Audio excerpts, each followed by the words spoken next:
प्रशांत भूषण है हमारे साथ, सुप्रीम कोर्ट के एडवोकेट और याचिकाकर्ता। प्रभात झा है सांसद बीजेपी, संजय निरुपम है कांग्रेस नेता। प्रभात जी, मैं आपसे ही आना चाहता हूं। एक तरह से क्या ये फैसला आपके खिलाफ भी आया और कांग्रेस के खिलाफ भी आया, तो 1 - 1 तो 0 नहीं होगा क्योंकि दोनों बराबर हैं। नैतिक जिम्मेदारी अगर बराबर बनती है तो वो सही है कि कोई सैकड़ों की संख्या में कांग्रेस के समय आवंटित किए गए, कुछ संख्या में, दहाई संख्या में आपके समय किए गए, लेकिन अगर नैतिक जिम्मेदारी बनती है तो उस जिम्मेदारी का भौतिक स्वरूप क्या होना चाहिए? देखिए, आप जब ये बात कहते हैं तो मुझे लगता है कि कहीं ना कहीं पक्षपात हो रहा है। जैसे 1992 में जो नीति बनी थी, 1993 में जो नीति बनी थी, उसी आधार पर 1998 से लेकर 2004 के बीच में आवंटन किया गया था। हाँ, नीति उस समय की एनडीए सरकार ने नहीं बनाया था। हाँ। अब बात रही, मैं इस पर खुले मिजाज से बात कर रहा हूं, दोषी कोई हो, चाहे कांग्रेस के समय में दिया गया हो या उस समय में दिया गया हो एनडीए की सरकार में। सवाल यह है कि सुप्रीम कोर्ट ने 214 आवंटन को, कुल आवंटन को रद्द कर दिया है। अब इस पर जब मसला उठाया था, आपने खुद ही कहा कि हरिशंकर अहीर ने सबसे पहले लोकसभा में उठाया था और जावड़ेकर जी ने राज्यसभा में उठाया था। हमने इस उठाते समय उसके बाद कांग्रेस ने कहा कि जांच एनडीए के समय का भी होना चाहिए। और इन सब मामले में सुप्रीम कोर्ट ने जब कह दिया है तो मैं ये मानकर चलता हूं कि हमने जो मांग की थी कम से कम वो मांग सही निकली। और जो लोग कैग के रिपोर्ट को गलत कह रहे थे, उस रिपोर्ट को सुप्रीम कोर्ट ने कम से कम मोहर लगा दी। वो पक्ष सही, इसलिए इसलिए दोषी कोई भी हो, मैं इसमें कांग्रेस बीजेपी में नहीं पड़ता। क्यों नहीं पड़ना चाहिए? किसी को लाभ पहुंचाने की नियत, अगर ये कहा जाए कि अगर ये कहा जाए कि सक्षम नेताओं के नेतृत्व में मनमोहन सिंह भी और अटल बिहारी वाजपेयी भी, मनमोहन सिंह ने कहा कि जो वाजपेयी के समय चला रहा था हम उसका पालन कर रहे थे, लेकिन कुल मिलाकर कोर्ट ने ये कहा है, फिर गड़बड़ कर रहे हैं रवीश जी, फिर गड़बड़ है। उसके बाद देखिए कितनी कमेटी, कितना संशोधन हुआ है। तब ऑप्शन के डिमांड किए गए थे, उनके लॉयर ने कहा था, कोर्ट ने कहा कि आप भी संशोधन हुआ, आपके परख जो खनिज सचिव है, फिर वही बात कहने आप थोड़ा सा अंतर रखिए। मैं अंतर रख रहा हूं, थोड़ा सा अंतर रखिए। मेरे इस सवाल का जवाब दीजिए, इसलिए मैं अभी खुल के जरा पूछना चाहता हूं। कोयला सचिव ने मंगलयान गया है तो आज हम सब राष्ट्रीय हो चुके हैं।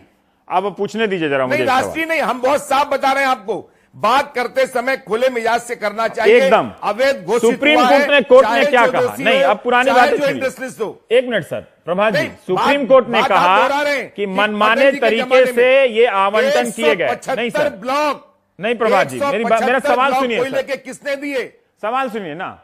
सुप्रीम कोर्ट ने कहा कि मनमाने तरीके से आवंटन किए गए, अवैध तरीके से किए गए, इसलिए रद्द किए गए। अब ये मनमाने, कोर्ट के रिपोर्ट में आप ये देखिए, एक सेकंड रवीश जी की किस कार्यकाल के मनमाने और अवैध तरीके से जो काम हुआ है उसके पैसे, उसके पीछे का माल किस किसने काटा है, ये कैसे पता चलेगा आपको? जब ये बयान आता है सीएजी का कि मनमोहन सिंह चाहते तो घोटाला रोक सकते थे, तो आप सक्रिय हो गए, तो आपको भी लगेगा।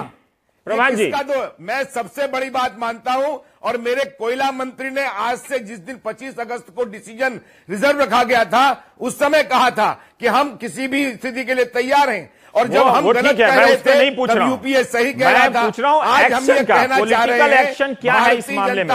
नहीं प्रभात जी, देखिए संसद में जो मामला उठाया, मैं ये जानना चाहता हूं कि आप राजनेताओं से, वो सही है, ठीक है, आप राजनेताओं से एक दूसरे से इस्तीफा मांगते हैं और नैतिक जिम्मेदार ठहराते हैं।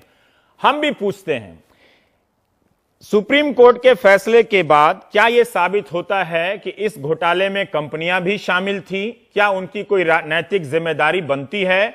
क्या आप ये मानते हैं कि उन कंपनियों पर भी सख्त नैतिक मापदंड लगाए जाने चाहिए जो आप नेताओं पर लगते हैं? जनता आप लोगों को हराती है। मैं ये जानना चाहता हूं कि आप लोगों की मांग में ऐसी मांग क्यों नहीं है? क्या इन कंपनियों को दोबारा नीलामी का मौका दिया जाना चाहिए जिनके खिलाफ एफआईआर हैं? जी देखिए, मैं उनसे पहले कहता हूं कि जिन राजनेताओं ने नीति नियत सब खराब करके दिया है, क्या उनके खिलाफ कार्रवाई नहीं होनी चाहिए? क्या सीबीआई में एफआईआर जो दर्ज हुए हैं, क्या उनके, ये बहुत जांच का विषय है। इसलिए इन बातों की भी जांच होनी चाहिए कि किसके किससे नेक्सस हैं, किसके किससे संबंध हैं।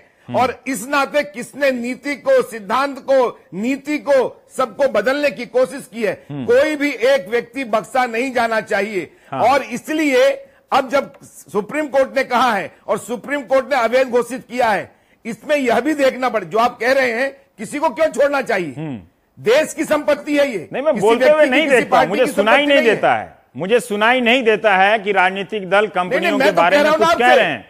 अचानक उन्हें राष्ट्रवादी घोषित कर दिया जाता है कि वो जो भी कर रहे हैं राष्ट्रहित में कर रहे हैं। रवीश जी, तो आप भी राष्ट्रहित में उन्हें ये सौंप रहे थे। संसद के बहस को उठाकर देखिए, अरुण जेटली जी, हरिशंकर अहिर, प्रकाश जावड़ेकर, इन सब ने संसद में क्या मांग की है, इसको देखने की कोशिश करिए। तो एक ही बात है, आपके इस जवाब यूपीए नहीं मानने को तैयार था, वह यूपीए अब माने तो सही।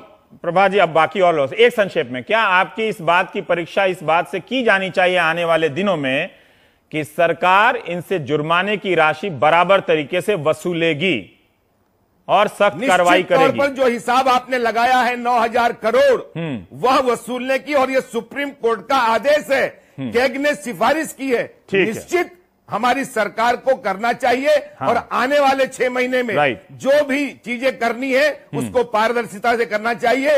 ये गोल्डन अपॉर्चुनिटी सुप्रीम कोर्ट ने इस सरकार को, एनडीए सरकार को, नरेंद्र मोदी जी की सरकार को। आजकल बहुत सारे लोग, आम आदमी पार्टी ये दावा कर रही है कि प्रशांत भूषण का इसमें काफी श्रेय है, इसके बारे में कोई राय प्रभात जी? निश्चित तौर पर उन्होंने याचिका दायर, मैं आप पार्टी के नाते उनसे नहीं करता हूं, एक लीडिंग लॉयर होने के नाते उन्होंने याचिका दायर की थी, उनकी याचिका पर यह बात हुई है। और मैं इतना ही कहना चाहता हूं कि एक नागरिक होने के नाते भारत की संपत्ति बचाने का काम उन्होंने किया है, एक लीडिंग लॉयर के नाते, एक नागरिक के नाते जो उन्होंने किया है वो बधाई के पात्र। और ये कम है क्या कि आप राजनीतिक व्यक्ति होकर बात कह रहे हैं, तो आप भी विशेष रूप से बधाई के पात्र हैं। प्रशांत जी, मैं ये जानना चाहता हूं, संजय आए इससे पहले, कि इस फैसले का, ये हम कई बार सुनते थे कि क्रोनी कैपिटलिज्म, यानी कुछ समूहों ने इस तरह से राजनीति को दबदबे में या कब्जे में कर लिया है। क्या ये फैसला उस क्रोनी कैपिटलिज्म या 10-12 कंपनियों का, या जिस तरह से रातों रात कंपनियां बना के ये ठेके दी जाती हैं, उस दिशा में कोई एक बड़ी पहल कर रहा है, कोई मैसेज दे रहा है, या ये सारा फैसला इस बात में दबा दिया जाएगा कि बिजली संकट पैदा हो जाएगी, देश में ऊर्जा की कमी आ जाएगी, और इस तरह के फैसले से, एक जिस तरह से रेट्रो टैक्स के मामले में कहा गया था कि एक टैक्स आतंकवाद है, तो इससे एक तरह से निवेश के माहौल पर असर पड़ेगा। इन सब संदर्भों में इस फैसले का महत्व आप बता दें। देखिए, हिंदुस्तान में जब ये उदारीकरण का दौर शुरू हुआ, जो 90 के दशक में, जिसका मेन थ्रस्ट ये रहा कि निजीकरण, और निजीकरण कई तरीके से किया गया। पहली बात तो जिन क्षेत्रों में निजी कंपनियां अलाउड नहीं थी वहां आने दिया गया।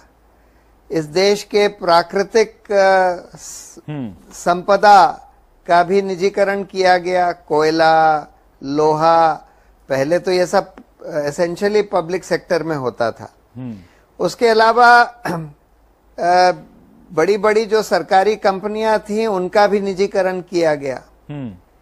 और इस उदारीकरण को, क्योंकि उसका मेन थ्रस्ट ये निजीकरण हो गया, तो उसके चलते हुए बहुत सारी प्राकृतिक संपदा इस देश की और सरकारी संपत्ति, वो सब निजी कंपनियों के हाथ में सौंप दी गई। और उसके सौंपने का तरीका जो बनाया गया, वो सब एक मनमाने तरीके से, काफी बार बेईमानी के तरीके से, और इसके चलते हुए इस देश में जो भ्रष्टाचार का बढ़ा, पहले कहते थे कि भाई ये लाइसेंस राज की वजह से भ्रष्टाचार होता है, लेकिन और उसमें कहा जाता था कि भाई उदारीकरण इसलिए जरूरी है कि ये लाइसेंस राज खत्म हो। लेकिन उस उदारीकरण जिस तरीके से चलाया गया, जिस तरीके से उसका थ्रस्ट सिर्फ निजीकरण पर दिया गया, और जिसके चलते हुए लाखों करोड़ की प्राकृतिक और सरकारी संपदा निजी कंपनियों के हाथ में सौंप दी गई, उसके चलते हुए जो भ्रष्टाचार हुआ, उसने पुराने भ्रष्टाचार की सब सीमा पार कर दी। और इस वजह से इतना भ्रष्टाचार बढ़ गया इस देश में कि उस भ्रष्टाचार से पूरा इस देश का प्रशासन चरमरा गया। जी प्रशांत जी, इसमें एक जो और कई लोग ये जो फैसला आया है, जी प्रशांत जी अपनी ये बात जो फैसला आया है सुप्रीम कोर्ट का, हाँ। इस पर एक बहुत बड़ी लगाम लगाता है। सिर्फ ये फैसला ही नहीं, 2G घोटाले में भी जो सुप्रीम कोर्ट का फैसला आया वो ये कहता है कि भाई इस तरीके से मनमानी तरीके से जो निजीकरण चलाकर निजी कंपनियों को सरकारी संपत्ति, प्राकृतिक संपत्ति जो सौंप दी जा रही थी, जो भेंट कर दी जा रही थी, ये इस तरह से अब आगे नहीं चल सकती। और उसमें दो चीज सुप्रीम कोर्ट ने बहुत अहम कही हैं। उन्होंने बोला कि पहली बात तो आपको जो आप निजीकरण का तरीका अपनाएं वो ऐसा होना चाहिए कि दो निजी कंपनियों के बीच में बिल्कुल बराबरी रहे, उनके बीच में कोई भाई भतीजावाद की स्थिति ना बने। ठीक है, ठीक है। दूसरा उन्होंने बोला कि ये संपत्ति जनता की है, तो जनता को इसका वाजिब मूल मिलना चाहिए। ठीक है। और ये सब ठीक है। मेरा एक सवाल है कि कई लोग हाँ। प्रशांत जी, कई लोग ये सवाल कर रहे हैं कि इस फैसले से ऊर्जा के उत्पादन पर असर पड़ेगा, बिजली महंगी हो जाएगी। क्या इन संदर्भों में देखना सही रहेगा इस फैसले को? अगर ऐसे लोग इससे संतुष्ट हैं, इस तरह की बातों को लेकर कि बड़ा गलत हो गया है, अब कोई पावर कंपनी आएगी नहीं, कोयला में निवेश नहीं करेगी, ये सब होगा वो सब होगा, तो वैसे लोगों को आप क्या जवाब देना चाहेंगे? देखिए, अभी तो ये हो रहा था कि जिनको ये कोयले के खदान मिल गए थे, चाहे वो स्टील बनाते हो चाहे बिजली बनाते हो, वो तो लोहे को बाजार में बेच रहे थे। ज्यादातर तो लोहे की कंपनियां ऐसी थीं जिनके पास खदान नहीं थे कोयले के, तो वो तो कोयला या तो कोल इंडिया से लेती थी या बाहर से इंपोर्ट करती थी। उनको तो कोयले के जो बाजारी दाम है वो देने पड़ते थे। जिनको ये कोयले के खदान मिल गए थे उनको अपने उत्पादन के लिए कोयला सस्ता मिल जाता था, और वो जो प्रॉफिट उनको एक्स्ट्रा प्रॉफिट होता था वो सरकार के पास आना चाहिए था, सरकार के पास नहीं आता था। जनता के पास आना चाहिए था, जनता के पास नहीं आता था। उन्हीं निजी कंपनियों के हाथ में, ठीक है, वो प्रॉफिट रह जाता था। ठीक है। अब ये होगा कि वो प्रॉफिट उन निजी कंपनियों के हाथ में नहीं रहेगा, वो प्रॉफिट सरकार और जनता के हाथ में आएगा। स्टील उसी दाम का बनेगा, बिजली उसी दाम की बनेगी। ठीक है। क्योंकि जो पावर कंपनी के पास कोयले की खदान नहीं है वो बाजार से कोयला खरीद कर बनाती है, और जब बाजार में वो बेचते हैं तो उसी दाम में बेचते हैं। ठीक है।